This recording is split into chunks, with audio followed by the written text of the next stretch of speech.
Some of the wealthiest countries in the world, but their own citizens can't find work. Can the Gulf move from using millions of expat workers to training locals to do their jobs? Is it just a matter of getting the qualifications, or are there other cultural factors at play? Can they even compete with the foreigners? This is Inside Story.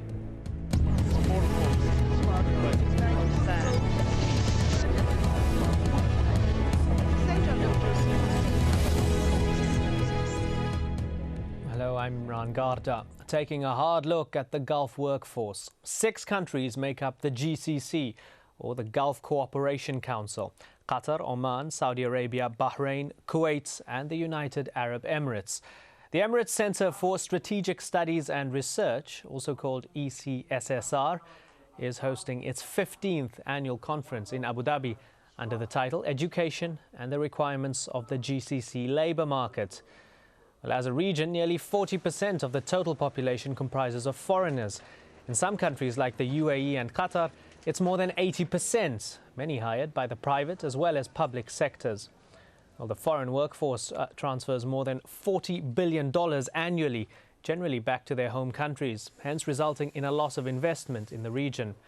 ECSSR estimates that currently 435,000 Gulf graduates are unemployed, warning that the numbers may go up to 2 million in the next decade.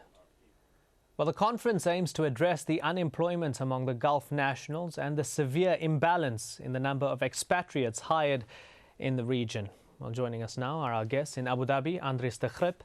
He is Head of Research at the Research Center for Education and Labour Markets in the Netherlands. In Beirut, Mary Tawar, she's a Senior Specialist on Employability and Skills at the International Labour Organization. And here in Doha, Hatem Tabo is the General Manager of Trust Manpower Supply. Thank you, all of you, for joining us. Ms. Tawar in Beirut, if I could start off with you, there's that statistic, estimates 435,000 graduates are unemployed in the GCC nations, yet most experts say GCC countries don't have the manpower to fulfill all the needs of many of its grand projects. Why that seeming contradiction? So the question that you are asking is, do we have a skills shortage, or is it about the labor market conditions that are not encouraging GCC nationals to join the labor market? The first question is, do we have a shortage of skills? And I will say, no, we don't have a shortage of skills. The Gulf states have invested tremendously in their education system. We have only almost universal attendance to schooling. We have closed the gender gap. There are as many girls as boys who go to school. If we look at the economic crisis right now and what is happening, and we take the example of Saudi Arabia, they have the largest budget ever in their 5-year development plan, and 26% of the budget is devoted to education. So there is a lot of attention to education. But the next question is the current Gulf economy creating enough jobs for the nationals to take up? And the answer is basically no. And the reason is, as long as you have a gap between the working conditions of migrant workers and the working conditions of nationals, employers are likely to prefer the expatriates. Finally, if we ask ourselves, are young people refraining from taking the jobs that are available? And yes, they are refraining from taking the jobs that are available. They prefer a secure government jobs, which is a lifetime job, because this is what the previous generation has experienced. And there is the cultural barriers, right, where they do not want to do some of the work that is available. Yes, let's bring in somebody who's actually practically involved, Hatem Tabo, in Doha. Hatem Tabo, you actually employ people for your various work in your company. Why is it easier for you to employ foreigners than locals? Good evening. First of all, it's a big demand in the market, and a lot of projects going on in all GCC, especially in Qatar. you need to depend on the foreign laborers because it's a low salaries. You will reduce your cost, and most of the nationalities, like Qataris, they cannot work as the foreigners like what they do, from skilled workers or for hospitality and services. You can find them for HR or managers, but there is enough positions and a lot of vacancies. You need to depend on the foreign market. Interesting point. Let's go to Andres de Grip in Abu Dhabi. Mr. de Grip, have the other two guests really struck at the root causes here, the root issues? Is it because there are three or more concurrent social systems, if you like, in the GCC countries? The one system which wants to provide more jobs for locals, the other of the more middle-class expats, if you like, in the different sectors like energy, banking, commerce, media. But what about that other sector that the other two mentioned, though, where migrant workers like construction workers have little legal protection, low salaries? Is that at the crux of all of it, that you have a highly stratified society? Yeah, obviously they have a strong point in the sense that labor conditions and working conditions, they matter a lot in this field. However, I think it's also a matter of, and it was also the previous speaker, a matter of having the right skills. Having the right skills for the vacancies there are. And in that sense, I think the countries can gain quite substantially when they invest more in career guidance, in study guidance. So I think you should see it from both sides. But Ms. Tower had said that, for example, Saudi Arabia invests a lot in education. What's the problem with education in the GCC countries? Why isn't it producing people who go into the workplace? For me, as someone from outside this region, it's very difficult to judge on this. The main things I learned at this conference is that it's also a matter of, on the one hand, I think, attitudes, on the other hand, also on language skills. And you should see that I think all over the world, skill demands are increasing. And it's not only a matter of that here they are investing in education, that happens all over the world. And I think it's a good strategy to do this. But it's probably not enough. There should be much more focus on these kind of investments, I think, all over this region. Let's go back to Ms. Tower in Beirut. Ms. Tower, education does open a can of worms, doesn't it? Tariq Yusuf, the Dean of the Dubai School of Government, has said, and I quote, "Education is changing things. People now want to have jobs. They no longer want to just stay at home. More and more women in the Gulf are more career-minded and not family-focused." That does open another set of, if you like, side effects to education, doesn't it? Yes, of course. I mean, ask anybody what you do, and they will tell you what work they do. Work really defines people. And a society that is productive is a society that is active in the labor market. So if you tell me today that a lot of young, educated men and women in the Gulf countries are unemployed, it is really alarming. Because first of all, there's the self-actualization part. It's your future, it's how you define yourself and how you see yourself and your future, and what you can also contribute to your country socially and economically. There's the issue of high dependency ratios. As you know, Gulf countries have the highest dependency ratios anywhere in the world.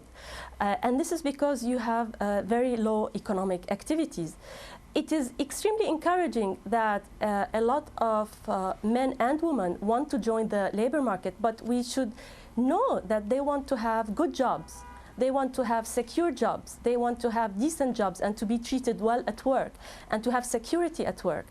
And these issues are very hard to find in the Gulf region. So at the end of the day, it is what kind of job that is available. And a lot of investments today, for example, huge investments are in low-level skills, which young people are not prepared to do, and they have not been prepared by their parents or by their education system to do. But that's a societal problem, isn't it? Is that going to change anytime soon? Because it's a huge cultural issue intrinsic to the society. I actually don't think it is a societal problem as much as it is an economic problem. It is actually looking at the economy and investing in the sectors that will create the professional jobs that the skilled Gulf society wants to be in. If you continue investing in low-skilled jobs, you will have this gap widening and widening between migrant workers who cost less because of huge construction projects and large infrastructure development, and the value-added education that is currently being provided in the Gulf states. Mr. Thabo, so it's a gap. It's an economic gap. I understand, Mr. Between the jobs that are available. Okay, let's move on to Mr. Thabo in Doha. The global economic crisis seems to have accelerated the need to solve this increasing problem. An Indian study found that 264,000 people from South Asia lost their jobs in the Middle East as a result of the global economic meltdown. Did you find in your industry that a lot of these foreign workers lost their jobs and that there was a difficulty in replacing them? Now it's more difficult, but it's a lot of layoffs, most layoffs from UAE, and now India is booming, and the labor market worldwide, like Asia, they are paying top monies and good salaries, even better than the GCC, but still available laborers from Philippines, India, and others. And now the crisis, it hit worldwide, but still the capacity to find good laborers with good salaries from Asia, still it's benefit for the GCC. You cannot find it anywhere else, not in East Europe, because they need high salaries. From Middle East like Lebanon or US, you have to get senior level. Other than that, you have to depend on the Asian market. No other choice. Mr. Dekhrib, is that one of the reasons why it's difficult to reform the system? Because there's still, seemingly, as we've heard from Mr. Thabo, an abundant supply of cheap foreign labor in the Gulf. Yeah, obviously the current economic crisis has given much more excess supply of this cheap labor. So in that sense, I think they're both right. For the country, at the country level, it's very important to have the right strategy in this crisis. As mentioned, all over the world, there's a huge decline of employment in manufacturing, in banking. So countries should look where they have new opportunities, and obviously that will be in the field of services. That's one of the main things in which you should find employment in future, and I think that should also be on the agenda here for these countries. And expats make up around 70% of the workforce across the entire GCC, Mr. Dekhrib. An expat cap has been proposed by many experts. Will that help? It could be dangerous in the sense that, but I can't judge on this. You should always see that the machinery should be able to work. So it's a matter of having to link economic policy and labor market policy. And you can go from both sides. When you have a free market, you can say, okay, let's develop what's going on in the market. And when you want to make, as a country, choices, you should have much more focus on what kind of firms you want to encourage in your country. And preferably, that should be firms that have employment, which is, as also mentioned by the first speaker, can offer jobs to natives who are secure. And I think that should be the focus of public policy, and that holds both for economic policy, labor market policy, and educational policy. Hatem Thabo, what would it do for your business and other businesses like yours if there was an expat cap and a limit on the amount of expatriates that you were allowed to hire? Now it is a crisis global, you know, we admit it all, but we still depend on, you know, we're expecting by the mid of this year, mid-quarters, you know, to be better the economy. And for example, as a nationalities, GCCs, they depend on the public work. You know, there are more securities, it's more benefits for the national, you know, for the GCC nationalities. For private sectors, they're not willing to work because they see no security for them. So I'm sure we are going for the next 5 to 10 years to depend on the foreign laborers from abroad as Asia. Meritawar, the GCC countries, before we get too carried away, the GCC countries themselves can't be seen as a monolith, can they? We can't really define the GCC as one entity, because when we compare, say, Saudi Arabia and the UAE, they're very different socio-economic situations, aren't they? Yes, and if you look at Oman, there are definitely great differences between them. But I think they all depend equally on migrant workers. But what I would like to say here vis-à-vis migrant workers is that I don't think the question is about having a ceiling, or the question is about the number. You know, the question is about if a migrant worker has equal rights, and if there are minimum wages, then you will have an equalization balance, you know, where the difference would not be so great, even though if you continue to have large numbers of migrant workers. The question is for the countries of the Gulf to think in the long term, while there might be costs in the short term, to change economic policies. The long term, if you reach the long term vision, then you would have achieved something. I mean, ask yourselves, the issue of migrant workers and nationalization of the labor force in the countries of the Gulf has been on the table for the past 20 years at least. We are still discussing the same issues. We have not even moved to a new discussion.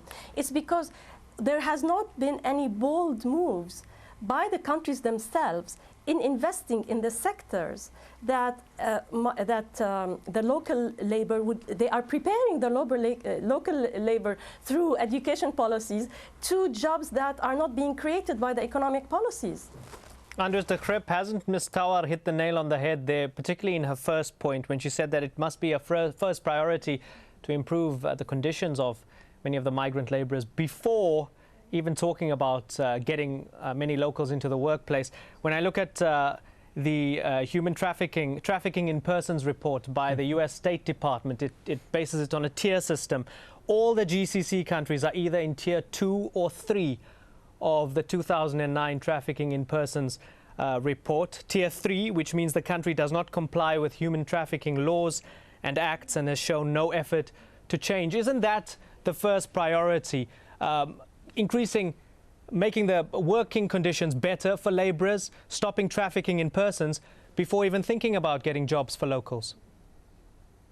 Yeah, I fully agree in the importance of having good working conditions and getting up in this line. You should imagine that, let's say, countries could focus on a strategy of low-wage labor, or in a strategy which is more upward in having more skilled labor force. And then I think it's not a matter of priority, but you should do both. And that's what I mean by the importance of linking the economic policy and the educational policy. It's a strategy which is risky when you go only at low wage employment. As mentioned by the others, it gives severe problems for the natives who really want other jobs. But on the other hand, it also gives you a position in the world economy which is only in the low wage employment, which definitely will not have the future in a knowledge economy where the world is going to. So in that sense, I fully agree that these countries also should try to invest in their people, should try to having more proper legislation on labor conditions. That's obvious. Mr. de Crip, you've been our eyes and ears at this conference. We're not at the conference in Abu Dhabi. Have you heard any dynamic, optimistic, positive solutions coming out of it? Not so many on solutions. I think discussions were similar as we just have in this program. There was an importance of having investments in language skills, which is also a point not mentioned that much yet. Having a population which not only is able to communicate in Arabic, but is also able to invest in language skills. Language skills, Hatim Tabo, are language skills an issue when it comes? Language skills. For unskilled workers and skilled workers, you don't have no problem at all, because as a construction company, you don't need language, English, or to speak Arabic. You know, so you have to do it with your hands. You know, for skilled workers, nobody, we don't ask for a diploma. But for senior level, of course, for manpower supply as a skilled workers and unskilled workers, you don't need no education at all, at least behavior, and have experience in his field as a mason or carpenter or steel fixers. You don't need diploma for that, only experience. Ms. Tawar, language, is that a big factor? It used to be. We tried, for example... Sorry, Mr. Tawar. Sorry to interrupt you. I want to go to Mary Tawar. Language, what's your opinion on it?